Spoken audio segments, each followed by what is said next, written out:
नमस्कार दर्शक बंधु जय जगन्नाथ आज ए वीडियो को आपण को स्वागत।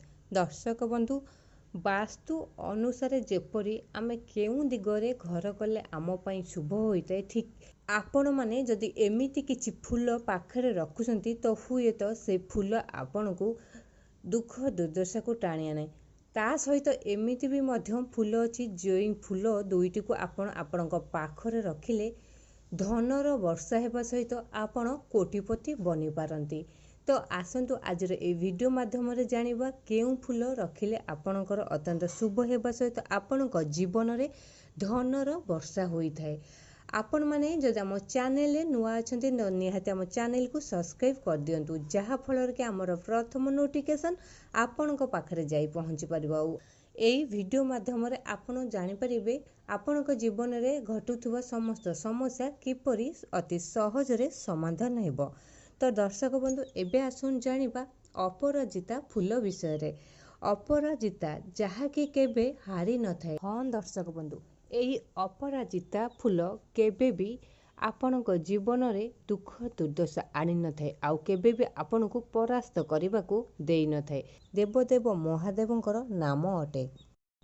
ता सहित स्वयं माँ देवी दुर्गांकर एक नाम मध्य अपराजिता होई थाए। तो दर्शक बंधु स्वयं प्रभु देवदेव महादेवंक सहित माँ देवींकर नाम मध्य एही दुईटी नाम ए अपराजिता फूलर होई थाए। दुर्गा माँकर अन्य एक नाम हेउची अपराजिता। तो सेथि पई देवदेव महादेवंक नाम ता सहित दुर्गा माँक नाम मध्य अपराजिता होइदेवर एहार अन्य एक चमत्कारिता मध्य रहिअछि। एही अपराजिता फूल भारतर समस्त स्थान रे देखिबाकू मिली थाए। ता सहित एही अपराजिता फूल सबु ऋतु रे मध्य फुटी थाए। आमे एहाकू सबु ऋतु रे देखिबाकू पाई थाउ। एही अपराजिता फूल द्वारा मनुष्यर दुख दुर्दशा समस्या सरिबा सहित ऐश्वर्यपूर्ण लाभ करिथाए एवं तांको जीवन रे धनर वर्षा मध्य होई थाए। दर्शक बंधु एही अपराजिता फूल रखिले आपणकर कौन फायदा होई थाए एवं आपणको की शुभ फल मिली थाए ए वीडियो माध्यम रे आसंतु आज जानिबा। आपण माने जदि हम चैनल को सब्सक्राइब करनांती तो निहाती हम चैनल को सब्सक्राइब कर दियंतु। ता सहित वीडियोटी को लाइक करंतु शेयर मध्य करंतु एवं वीडियोटी को शेष पर्यंत देखंतु। दर्शक बंधु जदि आपण आर्थिक समस्या भोगुथांती बा आपणक जीवन रे आर्थिक समस्या लागि रही थाए एपरी एक कार्य करंतु अपराजिता फूल को नै जहाँकि आपणक जीवन रे धनर वर्षा हेबा सहित समस्त दुख दुर्दशा दूर होई जिवो। आपणक जीवन रे धन एवं सुख शांति समृद्धि मिलिबाकू लागिबो एई अपराजिता फूल द्वारा। आपण एक उपाय एई फूल माध्यम रे करि पारंती जहाँकि एई उपाय करिबा द्वारा आपण निश्चय सफलता प्राप्त हेबे। दर्शक बंधु मन रखिबे एही उपायटी करिबा बेले आपण को जेमिति केही न देखंती ता सहित आपण मध्य काहा सह सेही समय रे कथा हेबे नाही। एही सब कले आपण निश्चय एहार प्रकृत फल पाइबे। दर्शक बंधु आपण मानक बाड़ी बगीचा रे एही अपराजिता फूल निश्चय फुटुथिबो आउ एही अपराजिता फूल विषय आपण माने निश्चय जानिथिबे। एही अपराजिता फूल को संस्कृत रे विष्णु कार्ता बा विष्णु प्रिया बोली मध्य कही थांती।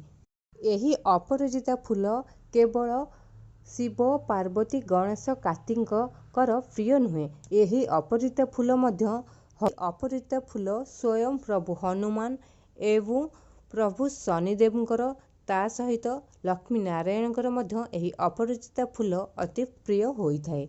आपणक घरे रोजगार वृद्धि पाइबा सहित धनर वर्षा हेबा पई एही उपाय निश्चय करंतु। दर्शक बंधु आसंतु जानिबा केउ उपाय करिबा द्वारा आपणक जीवन रे धनर वर्षा होई थाए एई अपराजिता फूल माध्यम रे। तो आम परिवार रे धनर आगमन करि थाए। आसंतु जानिबा एही उपायटी। दर्शक बंधु शनिवार दिन आपण अपराजिता फूल को माळटीए करी आपणक घरर मुख्य द्वार रे टांगी दियंतु। एहा द्वारा आपणक परिवार एवं आपणक घरे समस्त भूत प्रेतर दूर हेबा सहित घरर नकारात्मक चिंताधारा मध्य दूर होई जाई थाए। ତା ସହିତ ଆପଣଙ୍କ ପରିବାରରେ ସକାରାତ୍ମକ ଊର୍ଜାର ପ୍ରବେଶ ହୋଇଥାଏ।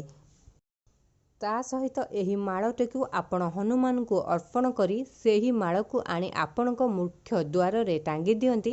ଆପଣଙ୍କ ଘରର ସମସ୍ତ ନଜର ଦୋଷ ଦୂର ହେବା ସହିତ ଆପଣଙ୍କ ଘରେ ସୁଖ, ଶାନ୍ତି, ସମୃଦ୍ଧି ଫେରି ଆସିବ। ଦ୍ୱିତୀୟରେ ଜାଣିବା କରଜ ମୁକ୍ତ ଏବଂ ଧନ ପ୍ରାପ୍ତିର ଉପାୟ କିପରି ହୋଇଥାଏ ଏହି ଅପରାଜିତା ଫୁଲ ଦ୍ୱାରା। କିମ୍ବା ସୋମବାର ଦିନ 5ଟି ଅପରାଜିତା ଫୁଲ ତୋଳି ଏହାକୁ ଏକ ନଦୀ ଜଳରେ ଭସାଇ ଦିଅନ୍ତୁ। ଦେଖିବେ ଦର୍ଶକ ବନ୍ଧୁ, ଏହି କାର୍ଯ୍ୟ କରିବା ସମୟରେ କାହାରିକୁ ଏହି କଥା କହିବେ ନାହିଁ କି କାହାରିକୁ ଏହି କଥା ଜଣାଇବେ ନାହିଁ। ସହିତ କେହି ମଧ୍ୟ ଏସବୁକୁ ଦେଖିବେ ନାହିଁ। 5ଟି ଫୁଲକୁ ଆପଣ ଯଦି କୌଣସି ନଦୀରେ ଭସାଇ ଦେଇ ନିଜର ଇଷ୍ଟ ଦେବତାଙ୍କୁ ପ୍ରାର୍ଥନା କରି ଆସନ୍ତି ତ ସମସ୍ତ ପ୍ରକାର କରଜ ମୁକ୍ତ ଆପଣ ହେବା ସହିତ ଆପଣଙ୍କ ପରିବାରରେ ଧନ ପ୍ରାପ୍ତି ହେବ ଏବଂ ଆପଣଙ୍କ ଜୀବନରେ ଧନର ବର୍ଷା ହେବ। ତା ସହିତ ଆପଣ କୋଟିପତି ମଧ୍ୟ ବନିପାରନ୍ତି। ତା ସହିତ ଆପଣଙ୍କ ଜୀବନରେ ଦୀର୍ଘ ଦିନ ଧରି ଲାଗି ରହିଥିବା କରଜ ସବୁ ସମାପ୍ତ ହେବାକୁ ଲାଗିବ ଏବଂ ଆପଣଙ୍କ ଜୀବନରେ କେବେ କରଜ ରହିବ ନାହିଁ। ଏହି ଉପାୟ ଯଦି ଆପଣ 5 ସପ୍ତାହ ଲଗାତାର କରିବେ ତ ନିଶ୍ଚୟ ଆପଣଙ୍କୁ ସଫଳ ମିଳିବ। ଏହାଦ୍ୱାରା କେବଳ ଧନର ସମସ୍ୟା ଦୂର ହୋଇନଥାଏ, ଏହାଦ୍ୱାରା ନିଜ ପରିବାରରେ କରଜ ମୁକ୍ତ ମଧ୍ୟ ହୋଇଥାଏ। ସହିତ ଦର୍ଶକ ବନ୍ଧୁ, ଆପଣ ଯଦି ଭଲ ଚାକିରି କିମ୍ବା ଭଲ ଘର କରିବାକୁ ଚାହୁଁଛନ୍ତି ଆପଣ ମାତା ଦୁର୍ଗାଙ୍କୁ ପ୍ରତିଦିନ 11ଟି ଅପରାଜିତା ଫୁଲ ଅର୍ପଣ କରନ୍ତୁ। ଏହା ଆପଣଙ୍କର ସମସ୍ତ ଦୁଃଖ ଖଣ୍ଡନ କରିବା ସହିତ ସମସ୍ତ ବାଧାବିଘ୍ନ ମଧ୍ୟ ଆପଣଙ୍କ ଜୀବନରୁ ଦୂରେଇଯିବ। ତା ସହିତ ନୂତନ ଚାକିରି ମଧ୍ୟ ଆପଣ ପାଇପାରିବେ। ଆପଣଙ୍କର ମନୋବାଞ୍ଛା ନିଶ୍ଚୟ ପୂରଣ ହେବ। ଯଦି ଆପଣ ସର୍ବଦା ଏହି କାର୍ଯ୍ୟ କରିପାରୁନାହାନ୍ତି ତ ଏହି କାର୍ଯ୍ୟକୁ କେବଳ ନବରାତ୍ରି ଦିନ ଯଦି ଆପଣ କରନ୍ତି ଏହାର ଆପଣ ନିଶ୍ଚୟ ଶୁଭ ଫଳ ପାଇବା ସହିତ ସମସ୍ତ ମନୋବାଞ୍ଛା ଆପଣଙ୍କର ପୂରଣ ହେବ। ଆସନ୍ତୁ ଜାଣିବା ଚତୁର୍ଥ ନିୟମ। ଦର୍ଶକ ବନ୍ଧୁ, ଆପଣ ଯଦି ବିଜନେସ୍ ବାଣିଜ୍ୟ କରୁଥାନ୍ତି, କୌଣସି ଦୋକାନ ଦେଇଥାନ୍ତି, ତା ସହିତ ଆପଣଙ୍କ ଜୀବନରେ ଧନର ଅଭାବ ରହୁଛି, ଆପଣ ଏହି ଉପାୟଟି କରନ୍ତୁ ଯାହା ଫଳରେ କି ଆପଣଙ୍କ ଦୋକାନରେ ଧନର ଅଭାବ କେବେ ରହିବ ନାହିଁ। ତା ଦର୍ଶକ ବନ୍ଧୁ, ଆପଣଙ୍କ ବିଜନେସ୍ ବାଣିଜ୍ୟରେ ଏବଂ ଆପଣଙ୍କ ଦୋକାନରେ ଯଦି ଧନର ଅଭାବ ହେଉଅଛି ଆପଣ କ'ଣ କରିବେ ନା ସୋମବାର ଦିନ ଅପରାଜିତା ଗଛରେ ଧୂପ ଦୀପ ଦେଇ ପୂଜା କରିବେ ଏବଂ ସେହି ଗଛ ମୂଳର ଚେରକୁ ଆଣି ଏକ ନୀଳ ରଙ୍ଗର କପଡ଼ାରେ ଗୁଡ଼ାଇ ତାହାକୁ ଆପଣଙ୍କ ଦୋକାନର ମୁଖ୍ୟ ଦ୍ୱାରରେ ଟାଙ୍ଗି ଦିଅନ୍ତୁ କିମ୍ବା ଆପଣଙ୍କ ଅଫିସରେ ଏହାକୁ ଟାଙ୍ଗି ଦିଅନ୍ତୁ। ଦେଖିବେ ଆପଣଙ୍କର ବିଜନେସ୍ରେ ପ୍ରଚୁରରୁ ପ୍ରଚୁର ଧନ ଉପାର୍ଜନ ହେବା ସହିତ ଚାକିରିରେ କୌଣସି ଅସୁବିଧା ହେବ ନାହିଁ। ତା ସହିତ ଆପଣ ପ୍ରତି ମାସରେ ଦରମା ମଧ୍ୟ ବୃଦ୍ଧି ପାଇବ। ଏହା କରିବା ଦ୍ୱାରା ଆପଣଙ୍କ ଜୀବନରେ ଧନର ବର୍ଷା ହେବା ସହିତ ଉନ୍ନତି ମଧ୍ୟ ହୋଇଥାଏ। ତା ସହିତ ଧଳା ଅପରାଜିତା ବା ଶ୍ଵେତ ଅପରାଜିତା ସ୍ୱୟଂ ମା ଲକ୍ଷ୍ମୀଙ୍କର ପ୍ରିୟ ହୋଇଥାଏ। ଏହି ଧଳା ଅପରାଜିତାକୁ ଯଦି ଆପଣ ପ୍ରତିଦିନ କିମ୍ବା ପ୍ରତି ଗୁରୁବାର ସ୍ୱୟଂ ମା ଲକ୍ଷ୍ମୀଙ୍କୁ ଏବଂ ଲକ୍ଷ୍ମୀ ନାରାୟଣଙ୍କୁ ଅର୍ପଣ କରନ୍ତି ଆପଣଙ୍କ ଜୀବନରେ ସୁଖ, ଶାନ୍ତି, ସମୃଦ୍ଧି ବଢ଼ିଯିବା ସହିତ ଐଶ୍ୱର୍ଯ୍ୟ ଭୋଗ କରିବେ ଏବଂ ଧନର ଆଗମନ ଆପଣଙ୍କ ଜୀବନରେ ହେବ। ମା ଲକ୍ଷ୍ମୀଙ୍କ କୃପାରୁ ସମସ୍ତ ଆର୍ଥିକ ସମସ୍ୟା ମଧ୍ୟ ଆପଣଙ୍କ ଜୀବନରୁ ଦୂରେଇଯିବ। ପ୍ରତିଟି କ୍ଷେତ୍ରରେ ଆପଣ ଶୁଭ ଫଳ ପାଇବା ସହିତ ଆପଣଙ୍କ ଜୀବନରେ ଧନର ବର୍ଷା ହେବ।